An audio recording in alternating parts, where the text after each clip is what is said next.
जय हिंद। स्वागत है आप सभी का अपने यूट्यूब परिवार बीए सेमेस्टर वाला में। दीनदयाल उपाध्याय गोरखपुर विश्वविद्यालय और उससे समस्त जितने भी विश्वविद्यालय हैं आपके एग्जाम होने वाले हैं बीए सेकंड सेमेस्टर में। हिंदी के पेपर का नाम है आदिकालीन एवं मध्यकालीन हिंदी काव्य। कल ही आप लोगों का एग्जाम है, ये आपका मॉडल पेपर 1 रहेगा। मोस्ट इंपॉर्टेंट एमसीक्यूएस रहेगा। आप लोगों का बहुत ही ज़्यादा डिमांड था, इस वजह से ये क्लास लेकर के आना पड़ा। नहीं तो आपका जो सिलेबस है मैंने आपका कंप्लीट करा दिया है, क्वेश्चन पेपर भी दे दिया है, सारे चीज़ें मैंने आपका कंप्लीट करा दिया है। इसी तरीके से 3rd, 4th, 5th और 6th सेमेस्टर में भी मैं आपकी सारी classes question paper model paper मैं आपको प्रोवाइड करा दूंगा। ठीक है, आपका अपना ही चैनल है, सब्सक्राइब जरूर कर लीजिएगा। चलिए क्लास को स्टार्ट करते हैं। इसमें पहला क्वेश्चन देखिएगा। प्रश्न नंबर 1 आपसे पूछा गया है कि कवि कंठहार की उपाधि किसे दी गई है। कवि कंठहार की उपाधि दी गई है कवि विद्यापति जी को। सी ऑप्शन राइट जो हो जाएगा इसमें क्वेश्चन नंबर पहले का। क्वेश्चन नंबर दूसरा आपसे पूछा गया है कि देख देख राधा रूप अपार, इन पंक्तियों में किसकी वंदना की गई है। तो इस पंक्तियों में राधा जी की वंदना की गई है, ये ऑप्शन आपका राइट हो जाएगा। नेक्स्ट क्वेश्चन देखिए, पूछा गया है आपसे विद्यापति ने अपने पिता गणपति ठाकुर की किस अधूरी रचना को पूरा किया। मोस्ट इंपॉर्टेंट क्वेश्चन रहेगा। तो दुर्गा भक्ति तरंगिणी की, ठीक है, बी ऑप्शन आपका राइट हो जाएगा। दुर्गा भक्ति तरंगिणी की विद्यापति ने अपने पिता गणपति ठाकुर की अधूरी रचना पूरा की थी। ठीक है, चलिए नेक्स्ट क्वेश्चन। इसमें पूछा गया है कि कीर्तिलता और कीर्ति पताका में कौन सा रस प्रधान है। कीर्तिलता और कीर्ति पताका में कौन सा प्रधान रस है। तो इसमें वीर रस है, ये ऑप्शन आपका राइट हो जाएगा। अगला क्वेश्चन देखें, पूछा गया आपसे पदावली की रचना विद्यापति ने किसके कहने पर की थी। पदावली की रचना विद्यापति ने राजा शिव सिंह और उनकी पत्नी रानी लक्ष्मी देवी के कहने पर की थी। और इसमें क्वेश्चन अगर सेम आएगा तो याद रखिएगा, रानी लक्ष्मी देवी के कहने पर की थी। डी ऑप्शन आपका राइट हो जाएगा इसमें। ठीक है ना, OMR सीट पर डी ऑप्शन आपका गोला लगाइएगा, याद रखेंगे। चलिए नेक्स्ट क्वेश्चन आपसे पूछा गया है कि हिंदी में वैष्णव साहित्य के प्रथम कवि प्रसिद्ध मैथिली कोकिल विद्यापति हुए। उनकी रचनाएं राधा और कृष्ण के पवित्र प्रेम से ओतप्रोत है। यह कथन किसका है। यह कथन डॉक्टर श्याम सुंदर दास जी का है। सी ऑप्शन आपका राइट हो जाएगा। ठीक है, बाकी किसी भी क्वेश्चन में कोई डाउट होगा तो मेरा व्हाट्सअप नंबर आप सभी के पास है, नहीं है तो नोट कर लीजिए। अभी अगर तुरंत आपको किसी भी क्वेश्चन में कोई डाउट है तो आप हमसे पूछ सकते हैं, ये मेरा व्हाट्सअप नंबर है। ठीक है, चलिए नेक्स्ट क्वेश्चन है विद्यापति को रहस्यवादी कवि किसने नहीं माना है। तो विद्यापति को जो रहस्यवादी कवि है ये किसने नहीं माना है। तो यहाँ पर आचार्य रामचंद्र शुक्ल ने नहीं माना है। डी ऑप्शन आपका राइट हो जाएगा। ठीक है, और क्वेश्चन पेपर एग्जाम खत्म होते ही जल्दी से सेंड करेंगे ताकि मैं आंसर की आप लोगों के लिए प्रोवाइड करा सकूं। विद्यापति को भक्ति कवि किसने नहीं माना। विद्यापति को भक्ति कवि किसने नहीं माना है तो बताने का प्रयास करेंगे किसने नहीं माना है। ठीक है ना, तो इसमें देखेंगे राम कुमार वर्मा ने नहीं माना है, ये ऑप्शन आपका राइट हो जाएगा। ठीक है, और इसमें देखेंगे पूछा है कि विद्यापति को रहस्यवादी कवि किसने नहीं माना है, आचार्य रामचंद्र शुक्ल। और यदि पूछेगा कि विद्यापति को, ठीक है, विद्यापति को भक्ति कवि किसने नहीं माना है तो ठीक है डॉक्टर राम कुमार वर्मा। ठीक है, क्लियर हो गया ना दोनों क्वेश्चन। चलिए आगे देखेंगे, क्वेश्चन नंबर 1 इसमें करेक्ट हो जाएगा। नेक्स्ट क्वेश्चन है कि किस रचना के आधार पर विद्यापति को मैथिली कोकिल की उपाधि प्राप्त हुई। मोस्ट इंपॉर्टेंट क्वेश्चन रहेगा। तो पदावली, ठीक है ना, किस रचना के आधार पर। तो पदावली रचना के आधार पर विद्यापति को मैथिली कोकिल की उपाधि प्राप्त हुई थी। सी ऑप्शन आपका राइट हो जाएगा। अगला क्वेश्चन देखें, पूछा गया है बालचंद्र बिज्जावई भाषा दुई नहीं लगाई दुर्जन हासा, किसकी पंक्तियां हैं। ये जो पंक्तियां हैं किसकी हैं। यह पंक्तियां विद्यापति की हैं। और ये जो पंक्तियां हैं कीर्तिलता से ली गई हैं, ये भी याद रखिएगा। डी ऑप्शन आपका राइट हो जाएगा। अगला क्वेश्चन देख लेंगे। चलिए इसमें नेक्स्ट क्वेश्चन आपसे पूछा गया है किसने यहाँ पर देख लेंगे। नेक्स्ट क्वेश्चन है कि कहाँ मान रस चाह सिपाही, किसकी रचना है। ये जो रचना है किसकी है। यह रचना है मलिक मोहम्मद जायसी की। ठीक है ना, डी ऑप्शन आपका इसमें करेक्ट हो जाएगा। अगला क्वेश्चन देखें, पूछा गया है आपसे। चलें नेक्स्ट क्वेश्चन देख लेंगे, एक सेकेंड। चले इसमें पूछा गया है कि सावन वर्षा खाली स्थान भरना है, जाए न पंखा नागमती का कौन सा दोहा है। तो यह नागमती का 5वां दोहा है। ठीक है ना, सावन वर्षा ये आपका 5वां दोहा है नागमती का। सी ऑप्शन आपका राइट हो जाएगा। अगला क्वेश्चन देखेंगे। देखिए पूछा गया है कि फूल मेरे पे मेरे नवासु का क्या तात्पर्य है। तो यहाँ आपका क्या तात्पर्य रहेगा? तो फूल के मुरझाते ही सुगंध समाप्त हो जाता है, ये ऑप्शन आपका राइट है। अगला क्वेश्चन देखेंगे। चलें, पूछा गया आपसे कि मलिक मोहम्मद जायसी में, ठीक है ना, जायसी में किस शासक के शासनकाल में पद्मावत पूर्ण थी? तो जायसी में किस शासक के शासनकाल में, है ना? तो ये शेरशाह सूरी, ठीक है ना, शेरशाह के, ध्यान रखेंगे। जायसी में किस शासक के? तो जायसी में शेरशाह के शासन में पद्मावत पूर्ण थी। सी ऑप्शन आपका राइट है। क्लियर हुआ? चलिए अगला क्वेश्चन देखिएगा।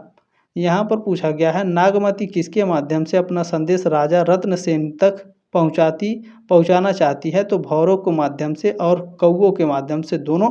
डी ऑप्शन राइट है, ए और बी दोनों करेक्ट हैं। चलिए अगला क्वेश्चन आपसे पूछा गया है, नागमती विरह की अग्नि में जलकर क्या बन गई? नागमती विरह की जल में ठीक है, तो ये क्या बन गई? राख बन गई। विरह की अग्नि में जल करके नागमती राख बन जाती है। सी ऑप्शन आपका राइट है। अगला क्वेश्चन पूछा गया है कि 12मासा पाठ के पदों में भाषा कौन सी है? जो 12मासा पाठ है ना, इसके पदों की जो भाषा है वो कौन सी है? तो ये अवधि है। ऑप्शन नंबर बी करेक्ट हो जाएगा आपका। अगला क्वेश्चन देखिए, पूछा गया है, नागमती की विरह व्यथा की तुलना किससे की गई है? नागमती की जो विरह व्यथा की तुलना है, यह आपका किससे की गई है? कोयल से, ठीक है। बी ऑप्शन आपका राइट हो जाएगा। इसमें नेक्स्ट क्वेश्चन देखिएगा। चलिए नेक्स्ट क्वेश्चन आपसे पूछा गया है, शौचान शब्द का अर्थ क्या है? शौचान शब्द का अर्थ यहाँ पर बाज है। बी ऑप्शन आपका राइट है। अगला क्वेश्चन देखेंगे, पूछा गया आपसे, मलिक मोहम्मद जायसी के अनुसार जाड़ा काल यानी मृत्यु कब बन जाता है? तो जो जायसी हैं, मलिक मोहम्मद जायसी, इनके अनुसार जो जाड़ा काल है ये मृत्यु कब बन जाती है? तो यह बन जाती है आपकी विरह अवस्था में, ठीक है ना। ऑप्शन नंबर बी करेक्ट हो जाएगा आपका। अगला क्वेश्चन देख लेंगे, मलिक मोहम्मद जायसी की प्रसिद्धि किस रूप में हुई है? मलिक मोहम्मद जायसी की जो प्रसिद्धि है यह सूफी कवि के रूप में हुई है, ठीक है। सी ऑप्शन आपका राइट है। अगला क्वेश्चन आपसे पूछा गया है, मलिक मोहम्मद जायसी किसके प्रतिनिधि माने जाते हैं? मलिक मोहम्मद जायसी ये आपके प्रेमाश्रयी काव्य धारा के कवि माने जाते हैं, ठीक है ना। जो मलिक मोहम्मद जायसी है किसके प्रतिनिधि माने जाते हैं? प्रेमाश्रयी काव्य धारा के प्रतिनिधि माने जाते हैं। बी ऑप्शन आपका राइट हो जाएगा, ठीक है। चलिए अगला क्वेश्चन देखेंगे। देखिए पूछा गया है, मलिक मोहम्मद जायसी का जन्म कहाँ हुआ था? मलिक मोहम्मद जायसी का जन्म रायबरेली में हुआ था, ठीक है ना। कहाँ? रायबरेली में। सी ऑप्शन राइट है क्वेश्चन नंबर इसमें। अच्छा, ये जो जन्म है ना, इनका उत्तर प्रदेश के रायबरेली में हुआ था, याद रखिएगा। कभी कभी क्या होता है, रायबरेली ना लिख करके राज्य के नाम लिखे होते हैं। मलिक मोहम्मद जायसी का निधन कब हुआ था? इसको लेकर के कई सारे विद्वानों में मतभेद हैं, लेकिन याद रखिएगा ये ऑप्शन आपका राइट है, 1542। चलिए नेक्स्ट क्वेश्चन देखेंगे। देखें इसमें आपसे पूछा गया है कि किसने कहा है कि ये स्टेटमेंट किसका है? हिंदी भक्ति काव्य के प्रथम क्रांतिकारी पुरस्कार विजेता कबीर हैं। यह किसने कहा था? डॉक्टर बच्चन सिंह ने कहा था। सी ऑप्शन आपका राइट है। अगला क्वेश्चन आपसे पूछा गया है, कबीर की भाषा को तानाशाह कहा है। जो कबीर दास जी हैं इनकी भाषा को तानाशाह किसने कहा था?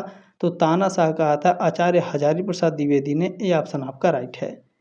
अगला क्वेश्चन देखेंगे, पूछा गया है, कबीर की वाणी का संग्रह को बीजक बताया है। कबीर की जो वाणी है, ठीक है, कबीर की वाणी का संग्रह को बीजक बताया है। किसने बताया है? तो यह बताया है आपके उनके शिष्य धर्मदास ने। डी ऑप्शन आपका राइट है। अगला क्वेश्चन देखें, पूछा गया है, कबीरदास की भाषा को सधुक्कड़ी भाषा किसने कहा है? तो सधुक्कड़ी भाषा किसने कहा है कबीरदास की भाषा को? बताइए। आचार्य रामचंद्र शुक्ल ने, ठीक है ना। ऑप्शन नंबर सी करेक्ट हो जाएगा इसमें। अगला क्वेश्चन देख लेंगे। चलिए पूछा गया है, कबीर की रचनाएं किन किन में संग्रह हैं?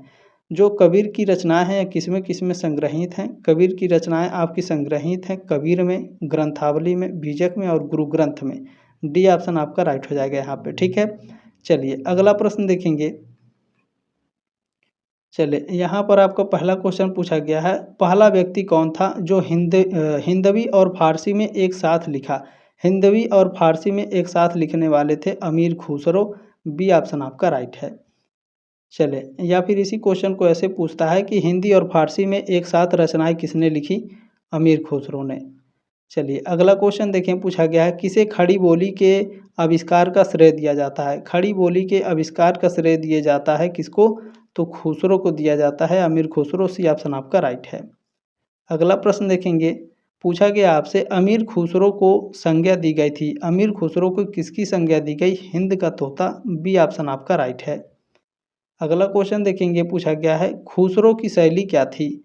जो खुसरो की शैली है यह गज़ल थी, कव्वाली थी, रुबाई और तराना, ये सभी थी, डी ऑप्शन आपका राइट है। अगला क्वेश्चन देखेंगे, पूछा गया है किसकी कविता है गोरी सोबे सेज पर? गोरी सोबे सेज पर किसकी कविता है? अमीर खुसरो की, ए ऑप्शन आपका राइट है। चलिए अगला क्वेश्चन पूछा गया है खुसरो की मृत्यु कब हुई? खुसरो की मृत्यु हुई थी 1325 में, बी ऑप्शन आपका राइट है। चलिए अगला क्वेश्चन है मैं हिंदुस्तान की तूती हूँ, ठीक है, अगर तुम वास्तव में मुझको जानना चाहते हो तो हिंदवी से पूछो, मैं तुम्हें अनुपम बातें बता सकूँगा, ठीक है। ये किसका कथन है बताइए आप सभी लोग? बिल्कुल अमीर खुसरो का, ठीक है ना, सी ऑप्शन आपका राइट हो जाएगा यहाँ पे।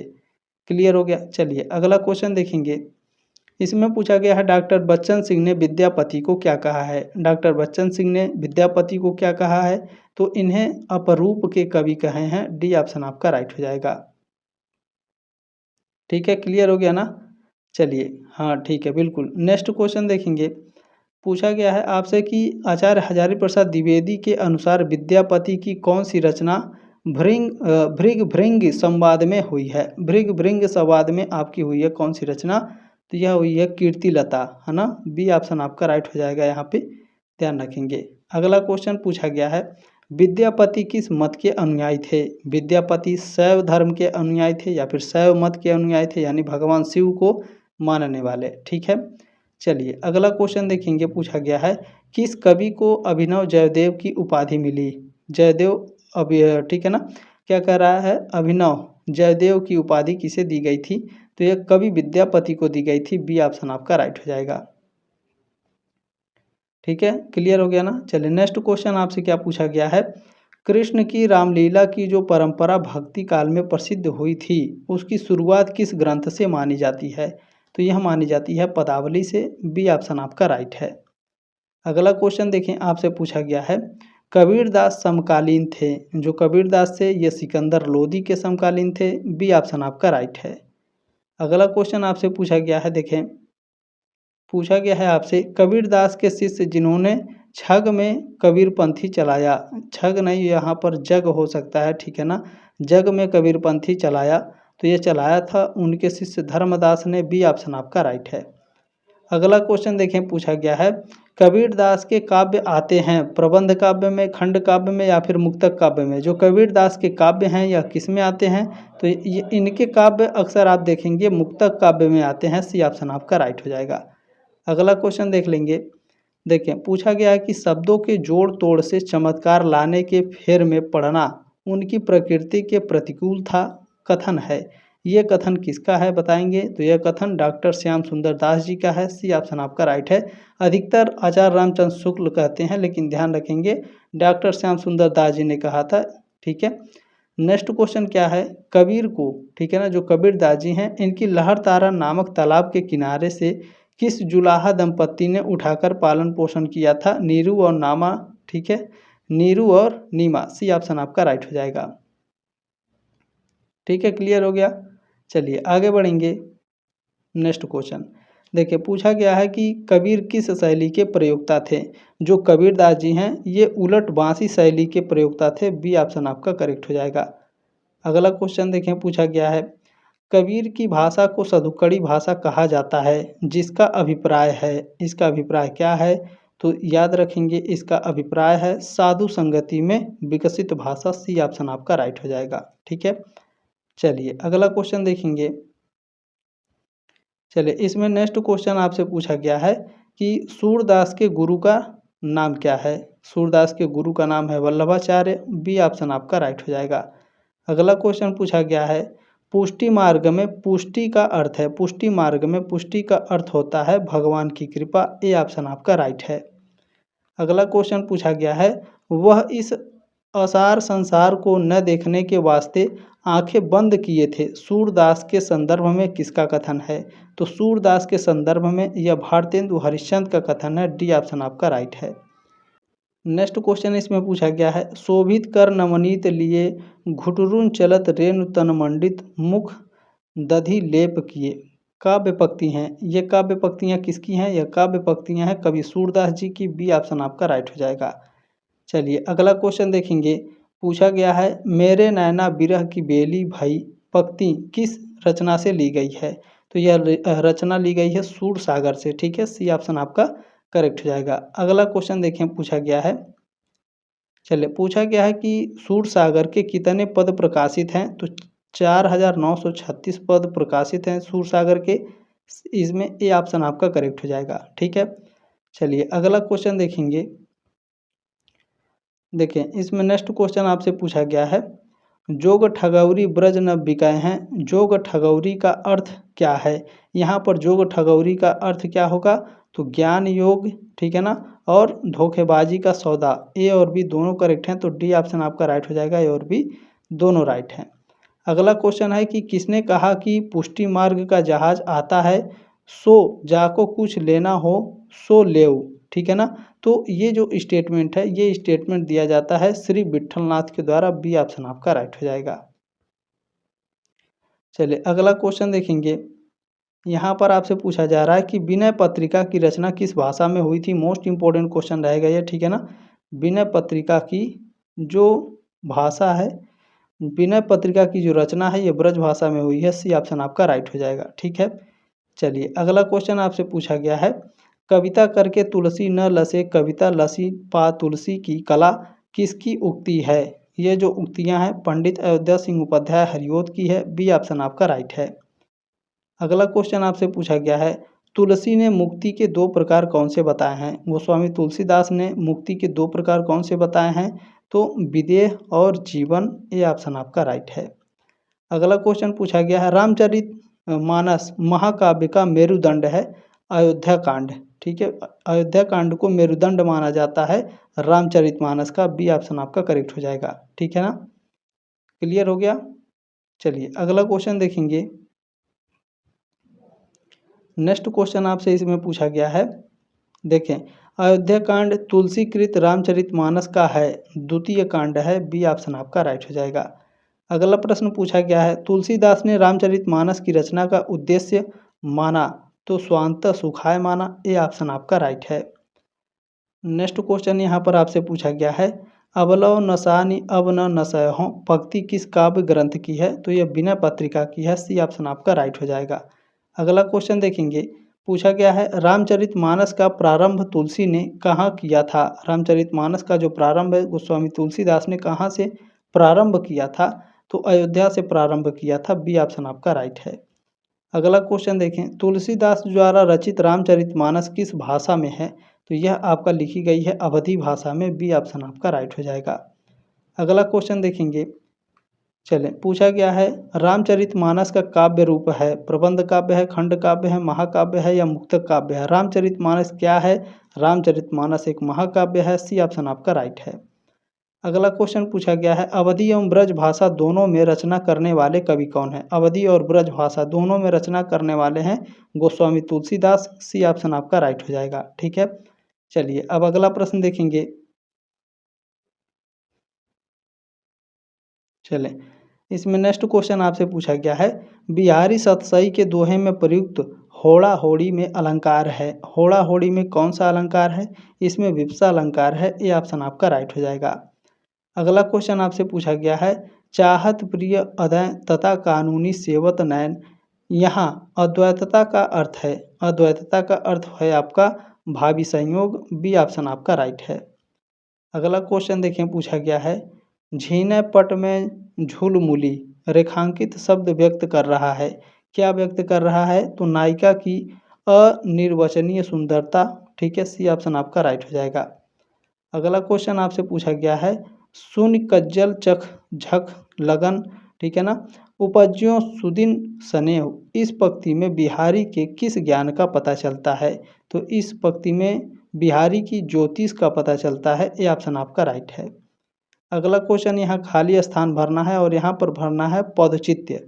ठीक है ना, पदौचित्य छवि छाके मैन पंक्ति में प्रयुक्त छके शब्द हैं। ठीक है ना, पदौचित्य है। ये ऑप्शन आपका राइट है। अगला क्वेश्चन देख लेंगे। पूछा गया है डारे डोढ़ी गाड़ गही नैन बटोरी मार पंक्ति किस कवि की है। ये पंक्तियां हैं कवि बिहारी लाल जी की। ये ऑप्शन आपका राइट हो जाएगा। चलिए अगला क्वेश्चन पूछा गया है कि जा तनुझाई परय श्याम हरित दुति होई। इस पंक्ति में बिहारी के किस ज्ञान का पता चलता है। तो इसमें रंग ज्ञान का पता चलता है। बी ऑप्शन आपका राइट है। चलिए अगला क्वेश्चन यहाँ पूछा गया है ही रिझी लरिब रिझ हो छवि छबीले लाल सोन जूट सी होती दूत मिलता मालती माल उपर्युक्त दोहे में कौन सा अलंकार है।